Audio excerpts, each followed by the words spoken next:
Because you're young, you know, everybody in this room, you want to be happy and you want to be successful. Everybody in here wants to be happy and successful. If you don't want to be happy and successful, there's something wrong with you. I mean, you know, look, man, God gave me a life I never even really dreamed of. He gave me even beyond what I dreamed of. I mean, you think about it. The money they pay me is to wake up. I either play music or I tell jokes. I either play music or I tell jokes. I entertain people for a living. They give me money. That's a blessing, man. See, when I wake up, I don't have to go to work. I get to go to work. See, that's the difference, man. Some people have to go to work.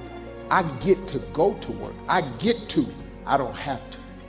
You know, I mean, I was doing this for years for no money, but through grace and mercy, you know, he just kept blessing me. And then, you know, I got other things I want to accomplish, you know. I'm not through.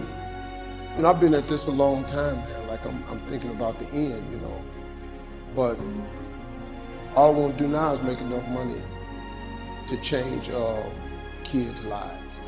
You know, my foundation is the most important thing. I'm going to do some stuff over here in Ghana, Botswana, and Joburg.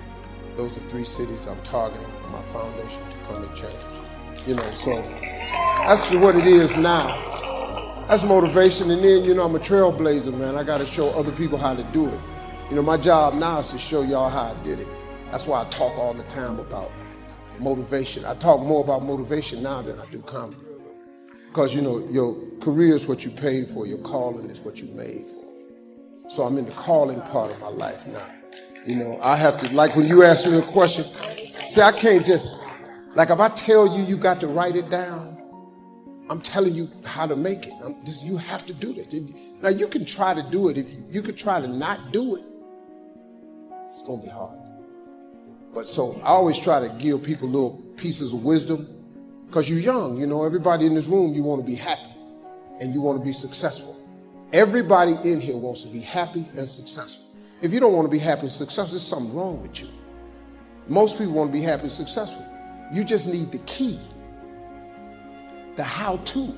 That's my job, is to show you how to. Like if I give you one scripture that can change your life and I tell you Habakkuk 2:2, and then you don't follow that, that's not my fault. So now you know that you have to write it down. Like if you look at my iPhone has my vision board on it. I ain't got no picture of no dog or my wife on my phone. My wife is at my house. My wife she's somewhere, she's in Rwanda right now. Because I put stuff that I dream about on my iPhone. My vision is on. So every time my phone rings, I look at it, I think of my visions and dreams. Every time I pick up that phone, I should pick up that phone to make one of them dreams come true. When I open up my laptop, the same thing on the laptop. So every time I'm texting or email, I'm trying to make a dream come true. I don't have time for nonsense. You know, like you know, like what they say about me in the blogs. It don't matter what they say. They don't know me. They don't even know me. They never met me. They say negative stuff about me. It don't mean nothing. Look at me. What do I care what they say? God keeps blessing me. It don't matter what you say. You got to know who you are and whose you are.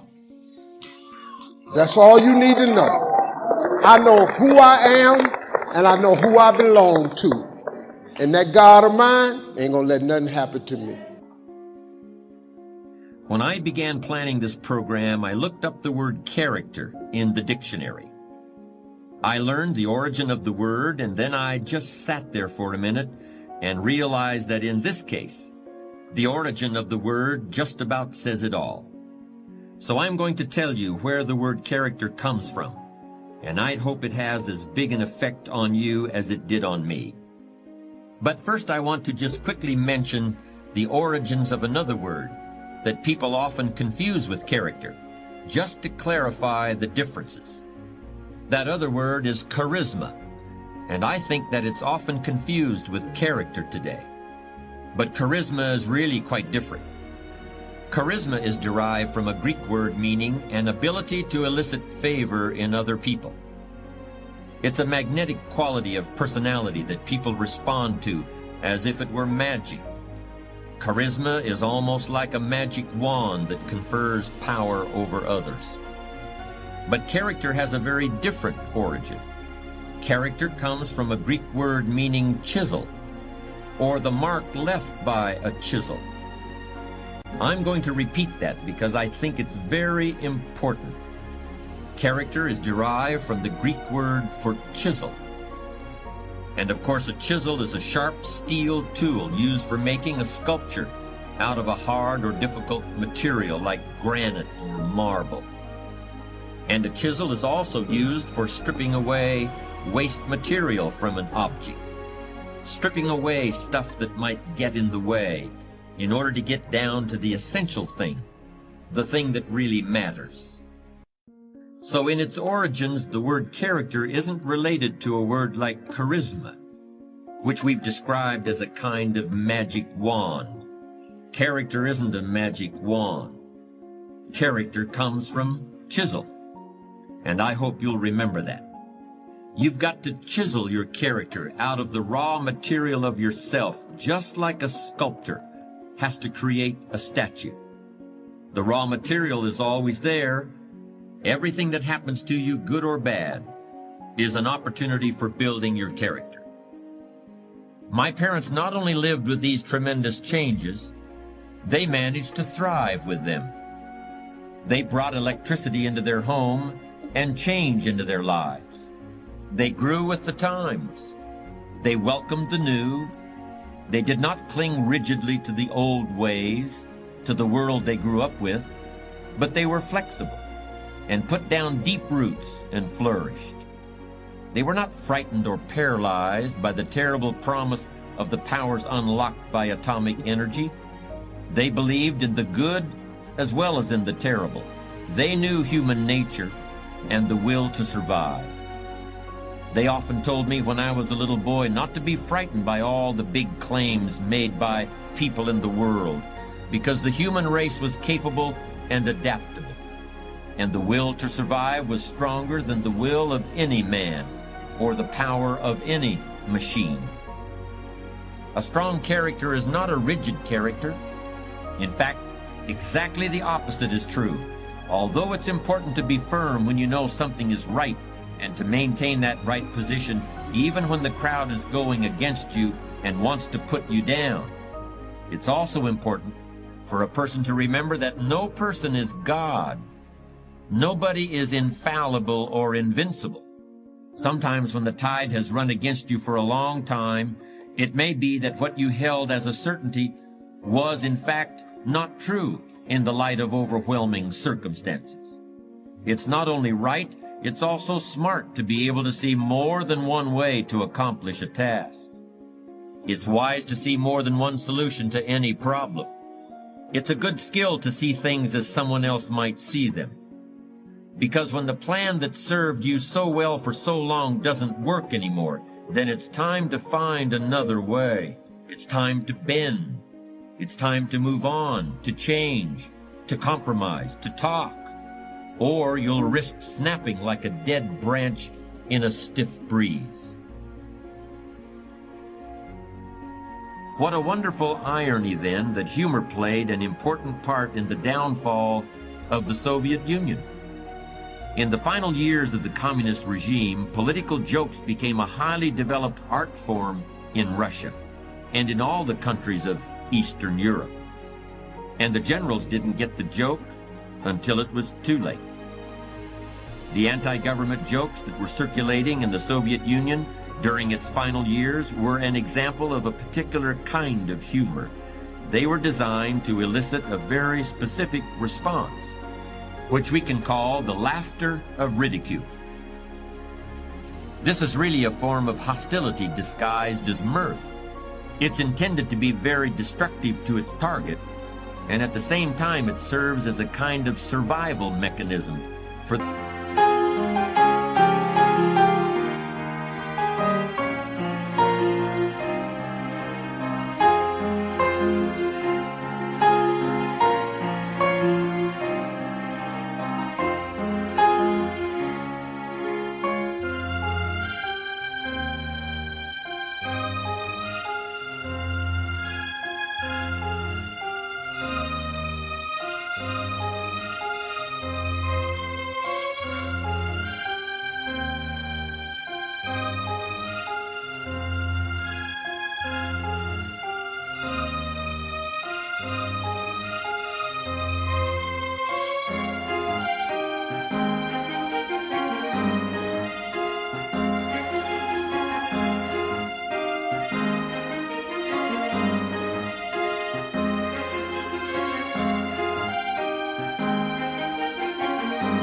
the joke teller and his listener. It allows them to express their anger indirectly. If you're ever in a leadership position and you find that this kind of hostile humor has been directed at you, I strongly suggest that you do one thing immediately. And I'm not going to suggest that you take action to suppress the jokes. Instead, you had better ask yourself what you've been doing to provoke this kind of response among your subordinates. And once you figure it out, I suggest that you change that behavior immediately. Laughter of ridicule is a very bad sign for a leader. It's one kind of humor that should be taken very seriously. There are several other categories of laughter that we should consider as well. Have you ever gone to a comedy movie and noticed that the audience starts laughing even before anything funny happens? A leading comic actor can simply come on the screen and make a bland remark about the weather, and everyone in the audience will start laughing. I've seen this happen many times with people like Robin Williams and Steve Martin. Underlying this kind of laughter is a desire on the part of people to have a shared experience. They want to participate in the experience together. I call this the laughter of community. Another kind of laughter that can be observed at the movies is something I call laughter of recognition. This occurs when someone wants to show that they get the joke. They see how something was intended to be funny, even if less informed people don't see it. This kind of laughter is especially common among younger audiences, and many members of the older generation find themselves frequently missing out on it. Irony is the basis for so much humor today. And by its very nature, irony is intended to exclude a certain percentage of people. The rest of them laugh to show that they've been admitted to the club. They laugh to show they recognize the joke, and therefore deserve to be recognized as members of that select group. That's why I call it laughter of recognition. Polite laughter is yet another category. This is sort of a social non-laughter that one gets when a laughing response is called for, but isn't really motivated. We've all had the experience of telling a joke that doesn't really go over too well and elicits only polite laughter. And we've all responded to such jokes with polite laughter of our own. It's just a gesture that keeps the ball rolling, but it's an important one. Nobody likes to be on the receiving end of polite laughter, but it's better than being poked in the eye with a sharp stick, to quote an old joke. If you have that, that's great. If you don't have it, it's okay. I, for years, read books of people who I didn't know, but I can...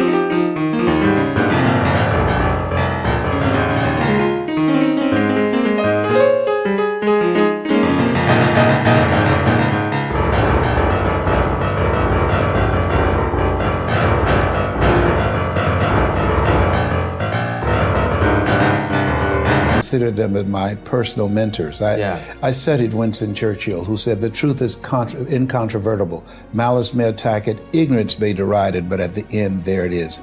I studied Earl Nightingale, who said, "All of us get in life what we are, not what we want. All of us are self-made, but only the successful will admit it."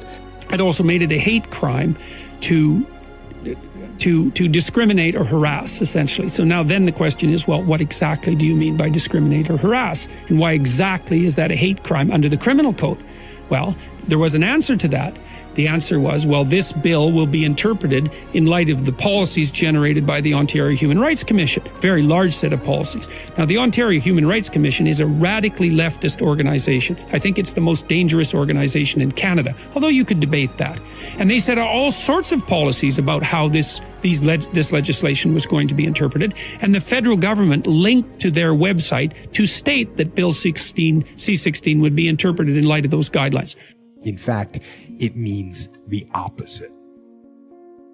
It means it's time for you to fight harder, to dig in. It means it's time for you to go on the warpath.